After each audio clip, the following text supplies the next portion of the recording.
સીતાફળ એ જંગલી પ્રકારનું ફળ ઝાડ છે. બહુ ઓછી મહેનતે અને ઓછા ખર્ચે તૈયાર થતો પાક છે.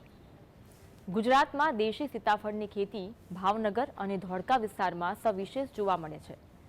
ત્યારે કેલિયા વાસણાના ખેડૂતે પરંપરાગત ખેતી સાથે સીતાફળનો બગીચો બનાવી પરિવાર માટે કાયમી આવક કેવી રીતે નક્કી કરી તે નિહાળીએ કૃષિ વિશ્વમાં. સીતાફળની ખેતીમાં કેલિયા વાસણાની આગવી ઓળખ. ટૂંકા ગાળાના શાકભાજી સાથે બાગાયતી ખેતીમાં પાવરફુલ. દેશી સીતાફળીના બગીચા થકી કરે છે પરિવારનું પોષણ. સીતાફળીનો ખેતીમાં લઈ રહ્યા છે આવકની મીઠાશ. ચોમાસાની વિદાય બાદ બજારમાં આવતું ફળ એટલે સીતાફળ. કણીદાર માવાવાળા સીતાફળની મીઠાશ કોણે માણી નહીં હોય. હવે તો સીતાફળની હાઇબ્રિડ વેરાયટીઓ આવવાને કારણે શિયાળાની ઠંડીમાં પણ સીતાફળનો સ્વાદ ચાખવા મળે છે. સીતાફળ આમ તો જંગલ વિસ્તારમાં ઉગતું ખડતલ ઝાડ છે, પરંતુ આ સીતાફળનું આધુનિક ઢબે વાવેતર કરીને ખેડૂતો પરિવાર માટે રોજીરોટીનું સાધન બનાવે છે. 1.5 થી 2 મહિનાની સીતાફળની સિઝન દરમિયાન પરિવારના સભ્યો મહેનત કરીને આખા વર્ષની આવક મેળવી લેતા હોય છે. અમદાવાદ જિલ્લાના ધોળકા તાલુકાના કેલિયા વાસણા ગામમાં દેશી સીતાફળીના બગીચા જોવા મળે છે. આ ગામના ખેડૂત અરવિંદભાઈ ઝીણાભાઈ ઠાકોરે પણ વડીલોપાર્જિત જમીનમાં 5 વીઘામાં સીતાફળીનો બગીચો બનાવ્યો છે. 7 વર્ષ પહેલા વાવેતર કરેલી સીતાફળીમાં ઉત્તમ આવક મળી રહી છે. ત્યારે સીતાફળ અને જામફળની ખેતી પરંપરાગત અમારા જે ગઈડિયાઓ દ્વારા કરવામાં આવતી હતી એ રીતે સીતાફળની દેશી સીતાફળ જે કહેવામાં આવે અમારા એની ખેતી છે. પહેલાં અમે શાકભાજી અને એ બધું કરતા હતા, પણ એમાં દવાઓ અને એ બધું રોગ વધારે આવવાથી અત્યારે શાકભાજીની ખેતી ઓછી કરી છે અને સીતાફળની ખેતી અત્યારે કરીએ છીએ, જેમાં આપણે વર્ષે એક જ વખત સીતાફળની સિઝનમાં એનો પાક લેવામાં આવે છે. અને સીતાફળમાં મહેનત ઓછી અને વર્ષમાં એક જ વખત એનો માલ આવતો હોવાથી આપણે મહેનત ઓછી, એટલે અત્યારે ખેડૂતોને સીતાફળમાં સારું રહે છે. અમારે લગભગ 300 થી 400 છોડ સીતાફળના છે અને આ વખતે થોડું વરસાદનું વાતાવરણ વધારે હોવાથી થોડો માલ ઓછો આવ્યો હતો, પણ હાલ પૂરતા ભાવ મળી રહેતા હોવાથી ખેડૂતોને સીતાફળની ખેતીમાં અત્યારે સારું છે એમ. ધોળકા તાલુકાના કેલિયાવાસણા ગામ વિસ્તારમાં દેશી સીતાફળીનું મોટા પ્રમાણમાં વાવેતર છે. આ સાથે ખેડૂતો શાકભાજીનું પણ વાવેતર કરે છે. અરવિંદભાઈ ઠાકોર પાસે વડીલોપાર્જિત 20 વીઘા જમીન છે, જેમાં 5 વીઘામાં સીતાફળી ઉપરાંત અન્ય જમીનમાં જુદા જુદા શાકભાજી તથા પશુઓ માટે મકાઈના લીલા ઘાસચારાનું વાવેતર કરે છે. સીતાફળીની ખેતી વર્ષોથી થતી હતી, પરંતુ અરવિંદભાઈએ 7 વર્ષ પૂર્વે આધુનિક ટેકનોલોજી સાથે સીતાફળીનું વાવેતર કર્યું છે. સીતાફળીમાં 2 ઝાડ વચ્ચે 12 ફૂટ અને 2 હાર વચ્ચે 15 ફૂટનું અંતર જાળવ્યું છે. 5 વીઘામાં સીતાફળીના 350 જેટલા સીતાફળીના ઝાડ ઉપરથી ઉત્પાદન લઈ રહ્યા છે.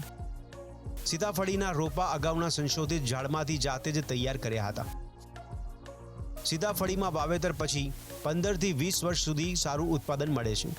એ પછી સીતાફળીમાં નવેસરથી વાવેતર કરવું પડે છે. સીતાફળી એવું ફળઝાડ છે જેમાં ઓછી માવજત કરવાની રહે છે. સીતાફળને મિલીબગથી દૂર રાખો તો ઉત્તમ કમાણી થાય છે. બગીચામાં ચોમાસા પૂર્વે થડની આસપાસ ગોળ કરી રીંગમાં છાણિયું ખાતર તેમજ ડીએપી આપવામાં આવે છે. 1 વીઘે અંદાજિત 2 ટ્રોલી છાણિયું ખાતર અને 1 થેલી ડીએપી આપવામાં આવે છે. ચોમાસા દરમિયાન પિયતની કોઈ જરૂર રહેતી નથી. ચોમાસું પૂરું થયા પછી 10 થી 12 દિવસના અંતરે પિયત આપવામાં આવે છે. સીતાફળી જંગલી પ્રકારનો છોડ હોવાથી ખાસ માવજતની જરૂર રહેતી નથી. સીતાફળની વીણી પૂરી થયા પછી તૂટી ગયેલી ડાળો દૂર કરી બગીચાની સફાઈ કરી દેવામાં આવે છે. સીતાફળીમાં ચોમાસા દરમિયાન ફ્લાવરિંગ અને ફળધારણ શરૂ થાય છે. દિવાળી પૂર્વે દેશી સીતાફળ બજારમાં આવી જાય છે. સીતાફળીમાં એક ઝાડ પરથી 1 મણ જેટલું ઉત્પાદન રહેતું હોય છે. સીતાફળનું શોર્ટિંગ કરીને વેચાણ કરવામાં આવે છે. ધોળકા તેમજ અમદાવાદના માર્કેટમાં દેશી સીતાફળનું વેચાણ થાય છે. સીતાફળમાં શરૂઆતમાં 1 મણના 1500 રૂપિયા જેટલો ભાવ મળી રહે છે, પછી ભાવ ધીમે ધીમે ઘટતા હોય છે.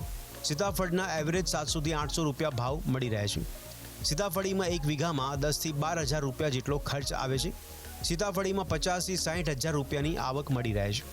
1.5 થી 2 મહિનાની સીતાફળી સિઝનથી પરિવાર માટે એક ફિક્સ આવક થઈ જાય છે. ઓર્ગેનિક રીતે થતી ખેતી છે અને એનાથી કોઈ બીજી આડઅસર બી થતી નથી અને લોકોના સ્વાસ્થ્ય માટે સારું ફળ છે કે સીતાફળ, જે હવે અત્યારે ખેડૂતો બધા અહીંયા પોતાના ખેતરમાં લાવી અને એની વાવણી કરતા હોય છે અને એના દ્વારા સારી એવી ઉપજ લેતા હોય છે. સીતાફળ છે એ આશરે લગભગ 15 થી 20 કિલો જેટલો જેનો માલ એક ઝાડ ઉપર થતો હોય છે, એને ઉત્પાદન લઈ અને ખેડૂતો એને અમારે અત્યારે ધોળકા અને અમદાવાદના માર્કેટમાં તેને મોકલતા હોય છે અને લગભગ એક છોડ ઉપરથી વર્ષમાં લગભગ 1000 થી 1500 થી 1000 અને 500-700 એમ જનરલ વધઘટ ભાવ થતો હોય છે એનો. એટલે સારામાં સારી ખેડૂતો આવક લઈ રહ્યા હોય છે અને વર્ષે જો 1 વીઘા દીઠ ગણીએ તો 40 થી 50-60 હજારની ખેડૂત આવક લઈ શકતો હોય છે અને એમાં બીજી કોઈ દવા કે એવું છાંટવાનું કે ખોટો ખર્ચ આવતો નથી. એના કારણે ખેડૂતો સારી એવી આવક લઈ શકે છે અત્યારે. ધોળકા તાલુકાના કેલિયાવાસણા ગામમાં ખેડૂતો માટે સીતાફળની ખેતી ફળી છે. જમીન, પાણી અને વાતાવરણ સાનુકૂળ રહેતા દેશી સીતાફળની ક્વોલિટી યુક્ત ઉત્પાદન મળે છે. ખેડૂતો બાગાયતી ફળ પાકની સાથે સાથે 12 મહિના શાકભાજીની ખેતીમાં પણ માહેર બન્યા છે. ધોળકાથી કાળુભાઈ ચાવડા સાથે કૃષિ વિશ્વ ડેસ્ક, GSTV.